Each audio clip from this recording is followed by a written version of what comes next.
ಇಲ್ಲ, ಆ ನಿಷೇಧ ಜಾರಿಲಿ ಇರಬೇಕು. ಅದು ಅಲ್ಲೂ ಕೂಡ ಕನ್ಫರ್ಮ್ ಮಾಡಿದ್ದೀನಿ ನಾನು.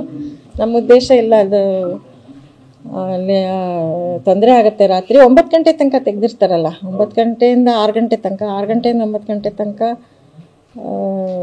ಅದು ಆ ಬ್ಯಾನ್ ತೆಗೆದ್ರೆ ಎಲ್ಲ ಥರ ತೊಂದರೆ ಆಗುತ್ತೆ. ಪರಿಸರಕ್ಕೆ ಹಾನಿ ಆಗುತ್ತೆ, ವೈಲ್ಡ್ ಲೈಫ್ಗೆ ತೊಂದರೆ ಆಗುತ್ತೆ. ಅದೆಲ್ಲ ಬೇರೆ ಥರ ಆಗೋದನ್ನು ಈಗಲೇ ನಾನು ಸ್ಟ್ಯಾಟಿಸ್ಟಿಕ್ಸ್ ಎಲ್ಲ ನೋಡಿದೆ. ಹಿಂದೆ ಅದು ನಿಷೇಧ ಜಾರಿ ಮಾಡೋಕ್ಕೆ ಮುಂಚೆ ಅಲ್ಲಿ ಆಕ್ಸಿಡೆಂಟ್ಗಳು ಎಷ್ಟಾಗ್ತಿತ್ತು ಅಂತ, ಈಗ ಅದು ಮಾಡಿದ್ಮೇಲೆ ಎಲ್ಲೋ ನೋಡಿದೆ ಅದು ಎಷ್ಟೋ ಸಿಂಗಲ್ ಡಿಜಿಟ್ ನಂಬರಲ್ಲಿದೆ ಇಷ್ಟೇ ಆಗಿರೋದಲ್ಲಿ ಅಂತ. ಅದನ್ನು ಸ್ಟ್ಯಾಟಿಸ್ಟಿಕ್ಸ್ ನೋಡಿದ್ರೇ ಎಲ್ರಿಗೂ ಗೊತ್ತಾಗತ್ತೆ ಅದು ನಿಷೇಧ ಜಾರಿ ಕಂಟಿನ್ಯೂ ಮಾಡಬೇಕು ಅಂತ. ಅದು ಪರಿಸರ ದೃಷ್ಟಿಯಿಂದ, ವೈಲ್ಡ್ ಲೈಫ್ ದೃಷ್ಟಿಯಿಂದ, ಎಲ್ಲ ದೃಷ್ಟಿಯಿಂದನೂ ನಿಷೇಧ ಜಾರಿ ಮುಂದುವರಿಬೇಕು. ಅದು ಅದಕ್ಕೆ ನೀವು ಹೇಳಬೇಕು. ನಾವು ಅಲ್ಲಿ ಅದು ಒಂದು ಮರ ಬೆಳೆಸ್ಬೇಕಾದ್ರೆ ಎಷ್ಟು ವರ್ಷ ಬೇಕು, ಒಡೆದು ಹಾಕೋಕ್ಕೆ ಎಷ್ಟು ಟೈಮ್ ತಗೊಳುತ್ತೆ ಅಂತ ನೀವು ಅಂದಾಜು ಹಾಕೊಳ್ಳಿ. ಅದು ಒಡೆಯೋ ಅವಶ್ಯಕತೆ ಇತ್ತಾ ಇಲ್ವಾ ಅದನ್ನು ಅವ್ರು ಯೋಚನೆ ಮಾಡಿ ಅವ್ರು ಜಸ್ಟಿಫೈ ಮಾಡಿಕೊಂಡ್ರೆ ಸರಿ. ಅದನ್ನು ಅವಾಯ್ಡ್ ಮಾಡ್ಬೋದು. ಎಲ್ಲದಕ್ಕೂ ಎಲ್ಲ ಸಂದರ್ಭದಲ್ಲೂ ಒಂದು ಆಲ್ಟರ್ನೇಟ್ ಇದ್ದೇ ಇರುತ್ತೆ. ಅದನ್ನು ಮರ ಉಳಿಸ್ಕೊಂಡು ಆಲ್ಟರ್ನೇಟ್ ಮಾಡೋ ಆ ಥರ ಇದ್ದರೆ, ಅನಿವಾರ್ಯ ಇದ್ದರೆ ತೆಗಿಬೇಕಷ್ಟೆ. ಇಲ್ಲ ಅದನ್ನು ಬಿಟ್ಟು ಬೇರೆ ಕಡೆಯಿಂದ ಮರನೂ ಉಳಿಸ್ಕೊಂಡು ಅವ್ರಿಗೆ ಅನುಕೂಲನೂ ಮಾಡಿಕೊಡೋ ಥರ ನಮ್ಮಲ್ಲಿ ಏನು ಬ್ರೈನ್ಸ್ಗೇನು ಕಮ್ಮಿ ಇಲ್ಲ.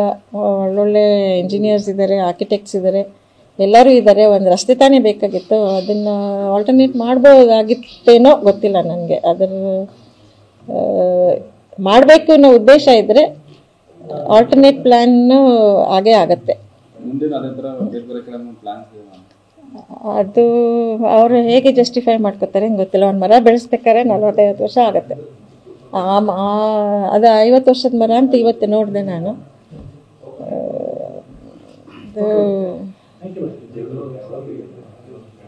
ನೀವು ಅದು ಒಂದು ಆಶ್ವಾಸನೆ ಮಾತ್ರ ಖಂಡಿತ ಕೊಡಿ, ಅವರ ಆತಂಕ ಬೇಕಿಲ್ಲ.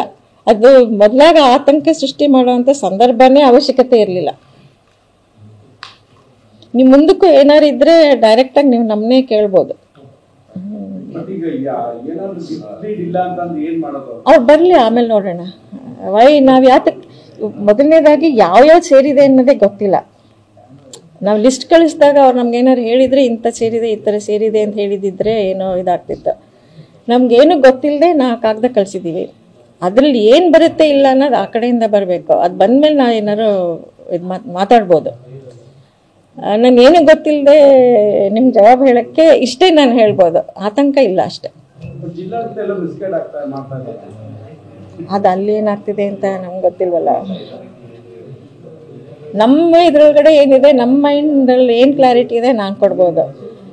ಜಿಲ್ಲಾಡಳಿತದಲ್ಲಿ ಏನಾಗುತ್ತೆ ಅನ್ನೋದನ್ನು ನಾನು ಕೊಡೋಕ್ಕಾಗಲ್ಲ.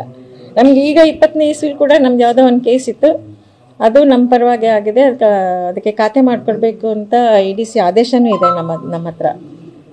ಅದು ಇಲ್ಲ ಅಲ್ಲ, ಆದೇಶನೂ ಇದೆ 20ನೇ ಇಸ್ವಿದು.